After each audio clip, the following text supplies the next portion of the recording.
good for Pastor Panil's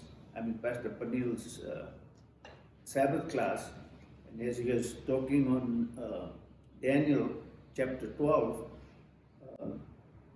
it is so important for us to understand when it clearly says there that the book is sealed until the time of the end, which means to say that a proper understanding of the book of Daniel will not be given or understood except in the time of the end. And I believe that for the last, I would say approximately a couple of 100 years, we have been moving into the time of the end and starting to understand the book of Daniel in a way that is very challenging, because there are things in the book of Daniel, believe me, has had a huge impact on me, where it clearly gives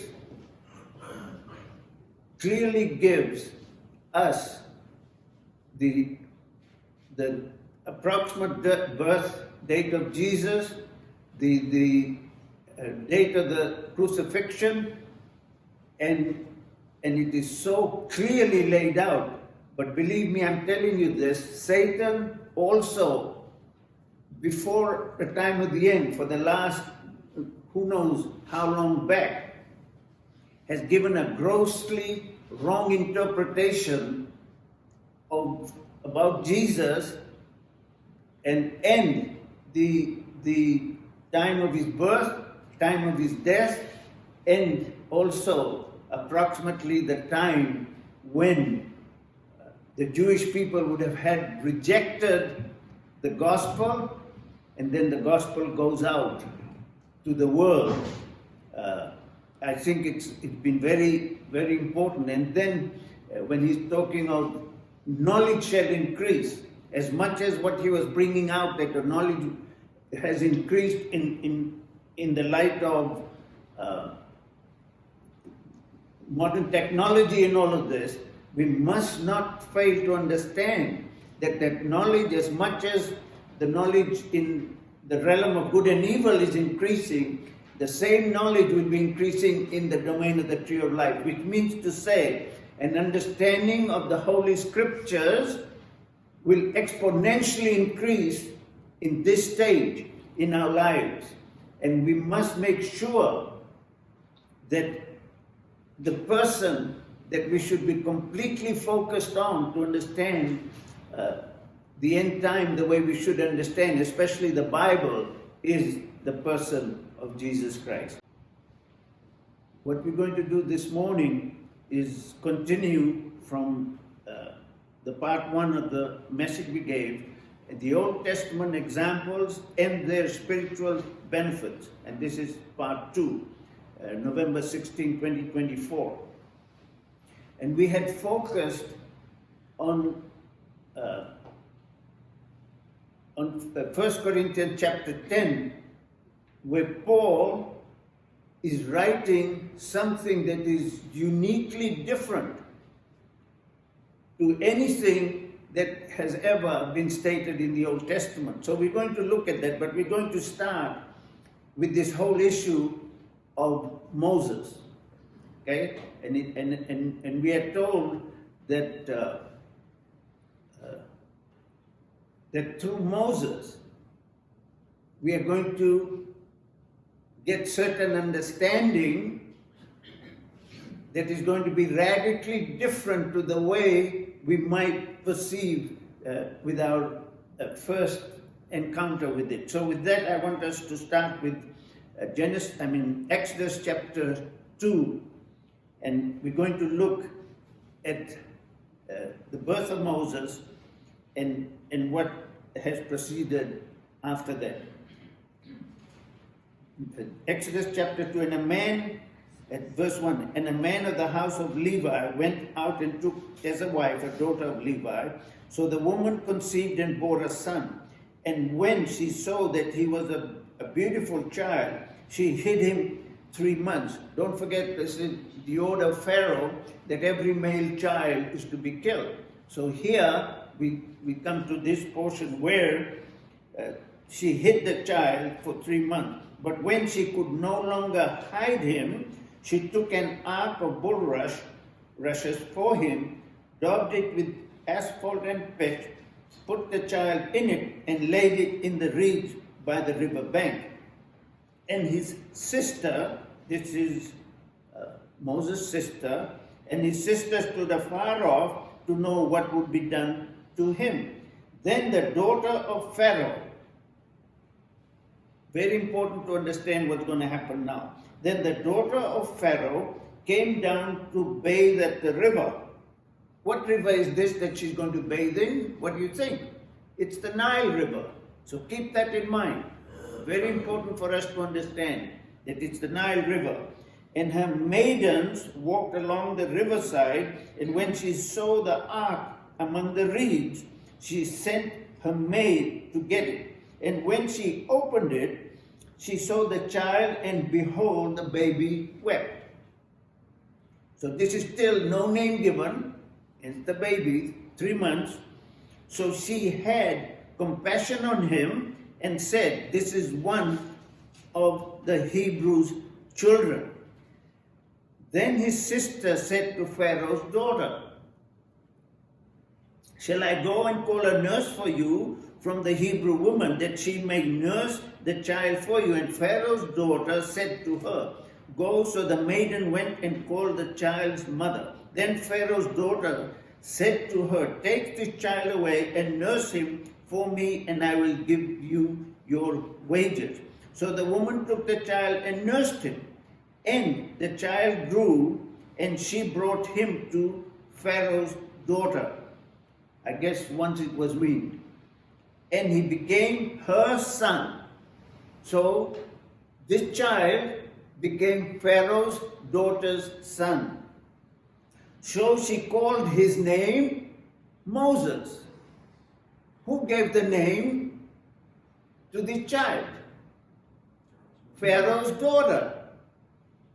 And Pharaoh's daughter gave the child his name, saying, "Because I drew him out of the water." So the name Moses is given, and the name Moses means it has something to do with being drawn out of the water. So that's the name she gave, and Moses was drawn out of the water of Nile. Okay, so here, when she takes the child, and the child was brought out from the Nile River, drew him out of the Nile River, and named him Moses, he was initiated by Pharaoh's daughter to be what? To be a future Pharaoh. He was trained in all the ways of Egypt to be a Pharaoh. Verse 11, "Now it came to pass in those days when Moses was grown." Now Moses was what? Initiated into the whole system of the Egyptians with Pharaoh in Pharaoh's house. So he had the best of Egyptian education, upbringing to become a Pharaoh. Make sure we keep this important in our minds. Very important. Moses was grown, and he went out to his brethren and looked at their burdens. So he came to know that he was a Hebrew, and he looks at what is happening to them. But I have made sure I emphasize this once again. Moses was educated in the best schools of Egypt, the best universities, you name it, he got that kind of an education. So he was brought up completely and totally with the mindset of being a Pharaoh. So what happens? "And he saw an Egyptian beating a Hebrew, one of his brethren. So he looked this way and that way, and when he saw no one, he killed the Egyptian and hid him in the sand." Why did he do this? Did he know the true God the way the true God should have been known? No. We miss these things. It is so important. He was educated in the total Egyptian system, which represented what in the garden? And we discussed this in the Sabbath class. Is the tree of the knowledge of good and evil, not the tree of life. Because if he was educated in the tree of life, he would not have done this. And we're going to show this. And when he went out the second day, behold, 2 Hebrews men were fighting, and he said to the one who did the wrong, why are you striking your companion? Then he said, who made you a prince and a judge over us? Do you intend to kill me as you killed the Egyptian? Now, so Moses feared and said, surely this thing is known. When Pharaoh heard of this matter, he sought to kill Moses. But Moses fled from the face of Pharaoh and dwelt in the land of Midian, and he sat down by a well. So here, he's approximately 40 years old, and he's done this, and he now has moved to Midian. He fled to Midian in fear. Now we're going to look at 1 Corinthians chapter 10, verses 1 and 2. 1 Corinthians chapter 10 and verses 1 and 2.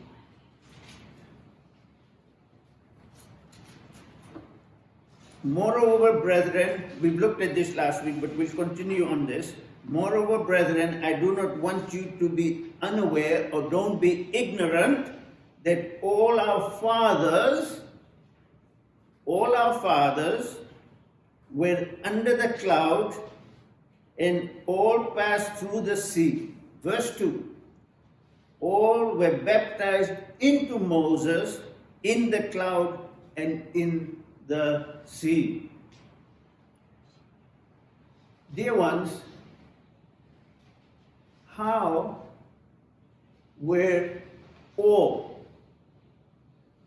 the Hebrew people that came out of Egypt, how all of them were baptized into Moses in the cloud and in the sea? Now you might go and start looking at commentaries to see whether what I'm going to share fits with the commentaries. Well, I have to be upfront with you. It's not going to fit. What you're going to find in the commentaries will not address what I'm going to share. For this reason, I really believe it is for this reason, that you cannot share this.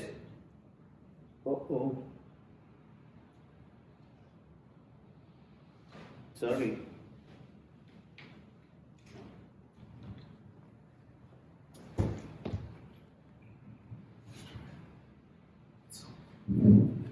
Sorry, I don't know how long it didn't get recorded, but we'll see. So, moreover, brethren, I do not want you to be unaware that all our fathers were under the cloud, all passed through the sea, all were baptized into Moses in the cloud and in the sea. And we're going to look at some verses as far as what is involved with this whole issue of baptism. But for now, here, right now, did the children of Israel, when they went through the Red Sea, did the Red Sea cover them? No. But according to the way we understand baptism, what is supposed to happen? You're supposed to be buried into the water, and we're going to look at the verses, buried into the water, and then be what? Resurrected. So we'll see here something. Let's go to Exodus chapter 14. Exodus chapter 14, and we look at this whole issue of being baptized. All were baptized into Moses in the cloud and in the sea. Keep this in mind, in the cloud and in the sea. So the cloud represented God, God's glory. The cloud represented God's glory. And all were baptized into Moses in the cloud, which is God's glory, who God is there, represented like a type, an example, and the sea. So we make sure we've got this both understood. God's glory is there, God's presence is there, and the Red Sea is there. The Red Sea has been parted by Moses with his rod, and the children of Israel have crossed through the Red Sea. But the baptism happens. But this baptism is going to do what? It's going to lead to the what? The death of all the Egyptians. So for that we're going to look at Exodus chapter 14, from verse 19. And the angel of God who went before the camp of Israel moved and went behind them, and the pillar of cloud went from before them and stood behind them. So it came between the camp of the Egyptians and the camp of the Israelites. Thus it was a cloud and darkness to the one. What?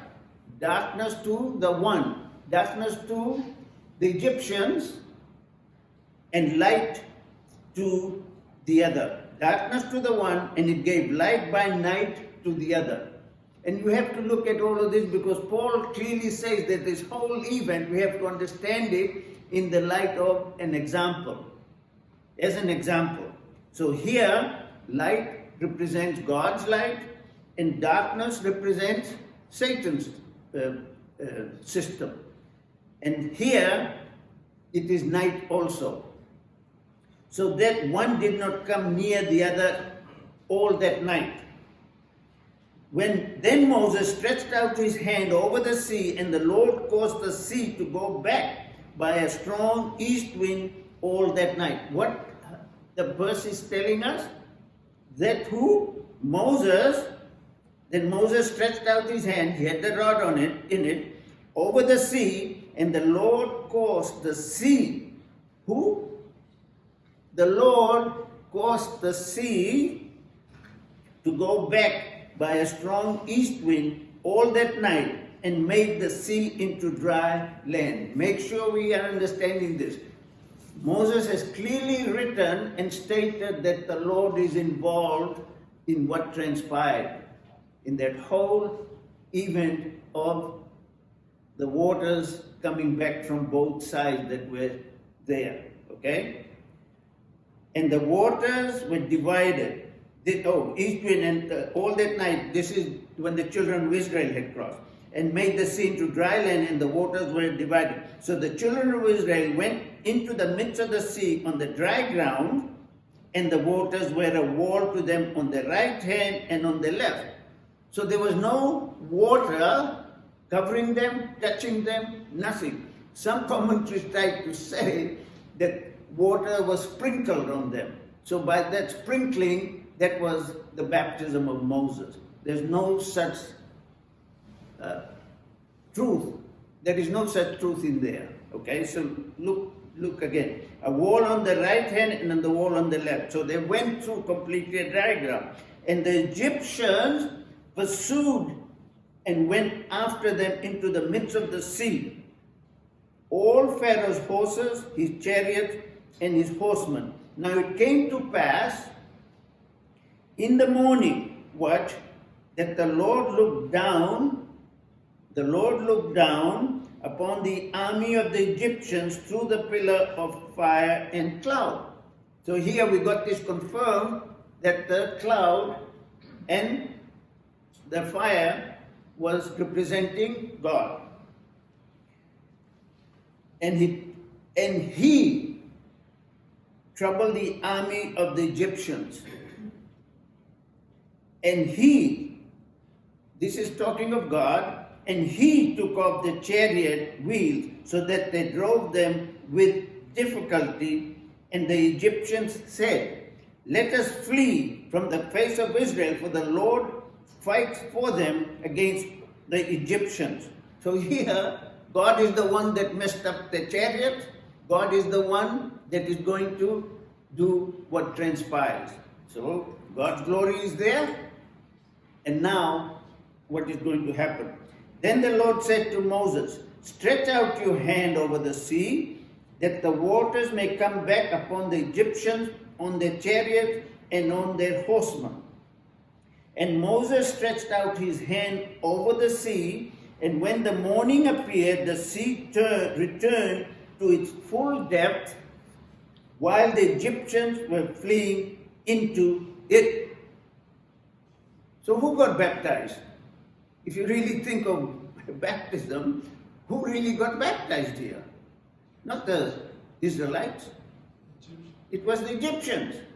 If we understand, now you have to make sure that we look at, to understand this, we have to look at the New Testament. You cannot have this understanding without the New Testament. So the Lord overthrew the Egyptians in the midst of the sea. God did this. Very clearly stated. Then the waters returned and covered the chariots, the horsemen, and all the army of Pharaoh that came into the sea after them. That's the water baptism. Nobody's admitting, nobody's in the commentaries are stating this. Nobody. I've searched as many of the commentaries I could, and I'm saying that the only reason we can understand this properly is we understand God's character of agape love. Without this understanding, we cannot come to a correct understanding. And I'll go through this. Not so much as one of them remained. All were buried in the sea. But the children of Israel had walked on dry land in the midst of the sea, and the waters were a wall to them on their right hand and on their left. Dear ones, how can you be baptized into Moses? Anywhere other than Paul writing and stating this, and we have looked at this last week, there's anywhere in the Old Testament, except where Paul states this in the New Testament, that there was ever to be a baptism through Moses, or into Moses, or unto Moses. Nowhere. So what is Paul trying to tell us here? When he's saying, all were baptized into Moses in the cloud and in the sea. If we don't have the correct understanding of God's agape love, and who really is the destroyer, because in this whole event, we are told that the destroying angel, the destroyer, went out to what? Kill all the firstborn. And how were all the firstborn? Extremely important. How were all the firstborn protected from this destruction? The blood covering. So when the blood covering was there, was that blood covering there to protect from God? Or was that blood covering there to protect from Satan as the destroyer? Extremely important to understand this. The blood covering was there to protect us from the destroyer, Satan, not God. That we must understand. If we don't understand that, then what we are going to share will not fit. Because this whole event, Paul was a Hebrew of the Hebrews. So he understood things in the way that he interpreted the Old Testament until he met Jesus, and then he writes this. So then, what is this whole thing of being baptized into Moses or unto Moses in the cloud and in the sea? For us, living at the end time according to what Paul has written here, upon whom the end of the ages has come, this applies to us in this sense, dear ones, that if we believe that God is the one that is responsible for all those Egyptians dying in the sea, if God is the one that is responsible for it, then we are what? Baptized into Moses, or we are baptized unto Moses. What Paul is trying to say, and I believe that's what he was teaching us, that the cloud, we understand this very clearly, represented God, and the death that happened in that sea, the wrong way of looking at it was also God's doing. So God was there in the cloud, and God was also responsible for killing all those Egyptians. So what Paul is saying, that we are baptized into Moses if we believe that lie. And I know this could cause serious problems, but exactly that's what it means. The baptism of Moses means that we have God there present, and all the destruction and death, that baptism that they went through and were all buried and died in that sea, God was responsible for it. That's the baptism of Moses, not the baptism of God the Father, Jesus, and God's Holy Spirit. Totally and radically different. For that, I want us to look at a few verses. The first one I want to look at is Matthew chapter 3. Matthew chapter 3. Keeping in mind what we have spoken of so far, Matthew chapter 3, and this is concerning Jesus' baptism. We'll start from verse 13. John chapter 3. Then Jesus came from Galilee to John at the Jordan to be baptized by him. And John tried to prevent him, saying, I need to be baptized by you, and are you coming to me? But Jesus answered and said to him, Permit it to be so now, for thus it is fitting for us to fulfill all righteousness. So what Jesus was being baptized in the Jordan by John the Baptist, Jesus himself says very clearly, let this happen. Permit it now, for thus it is fitting for us to fulfill all righteousness. Us is John the Baptist baptizing Jesus and Jesus, fulfilling all. And it's fitting for us to fulfill all righteousness. What is all righteousness here that Jesus is talking of? What is this righteousness? It is God's righteousness, not unrighteousness, which belongs to the domain of the tree of the knowledge of good and evil, which belongs to Satan. This is God's righteousness. And we are looking at Pastor Panil's study there, and it says that everyone that will be turned, that will be wise and will be turned to God will be. Let me read that again to make sure that we understand this. Those who are wise, verse 3 of Daniel chapter 12, those who are wise shall shine like the firmament of the brightness of the firmament, and those who turn many to righteousness shall shine like the stars forever and ever. So this righteousness for the end time, this every one of us that will turn and have this wisdom, divine wisdom, and turn everyone to God's righteousness, which is what? Revealing God's character of agape love, not believing and being baptized into Moses in the cloud and in the sea, but being baptized in the person of God himself. Then Jesus' baptism fulfills all righteousness. And for that, I want us to make sure that this is understood. I look at Romans chapter 1. Romans chapter 1, verses 16 and 17. For I am not ashamed of the gospel of Christ, For it is the power of God to salvation for everyone who believes, for the Jew first and also for the Greek. For in it, in what? In the gospel of Christ. For in the gospel of Christ, for in it the righteousness of God is revealed.